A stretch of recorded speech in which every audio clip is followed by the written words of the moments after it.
வணக்கம், வாழ்க வளமுடன். ஆங்கிலத்தில் 2ஆம் தேதி பிறந்த உங்களோட ஸ்பெஷல் என்னென்னு பார்க்கலாமா?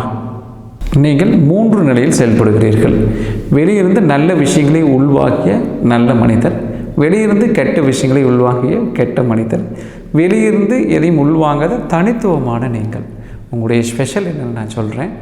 நீங்கள் சந்திர பகவானுடைய அனுகிரகம் பெற்றவர். அதனால் தினந்தோறும் சூரிய பகவானுடைய அந்த எழுச்சியை காண்பது, சூரிய உதயத்தை பார்க்கிறது. அடுத்தாக வளர்பிறையில் வரக்கூடிய அந்த 15 நாட்கள் வளர்பிறை சந்திரனை தரிசிப்பது, பௌர்ணமி சந்திரனை தரிசிப்பது உங்களுக்கு மிகுந்த மேன்மையும் நன்மையும் வழங்கும். உங்களை பொறுத்தளவுங்க நல்ல தாய்மை உள்ளம் கொண்டவராக இருப்பீங்க. மென்மையான மனது, லேசான மனது. யாராவது ஒருத்தர் உங்கள் மனம் உங்களுடைய ஒரு வார்த்தை சொல்லிட்டாங்கன்னா அந்த மனது மீண்டும் மீண்டும் மீண்டும் அது அலையலையாக சென்று பல முறை உங்களுக்குள்ளேயே மீண்டும் மீண்டும் சொல்லி பார்த்துக்கிறதுனால அதிகமாக மன அழுத்தம் சில நேரத்தில் ஏற்படும்.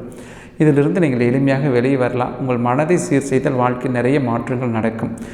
என்னன்னாக்க வெண்மை நிறத்தை அதிகமாக பயன்படுத்தினீங்க அப்படின்னா அது உங்கள் வாழ்க்கையில் மன அமைதியை ஏற்படுத்தும். அடுத்ததாக உங்களிடம் உள்ள மிகப்பெரிய அற்புதம் தெய்வீக தன்மை. பின்னால் நடக்கிறது கூட முன்னாலே உணரக்கூடிய ஒரு மிகப்பெரிய அற்புத நிலை உங்களுக்கு இருக்குது. இதற்கு நீங்கள் என்னெல்லாம் செய்யணும் அப்படிங்கிறதுக்கு நான் ஒரு சில சிறப்பு விஷயம்லாம் வச்சுருக்கேன். நம்பிக்கையோடு என்னை நீங்கள் அணுகலாம். அதற்கான விஷயங்களை நான் உங்களுக்கு அனுப்பிச்சு தரேன். வாழ்க வளமுடன்.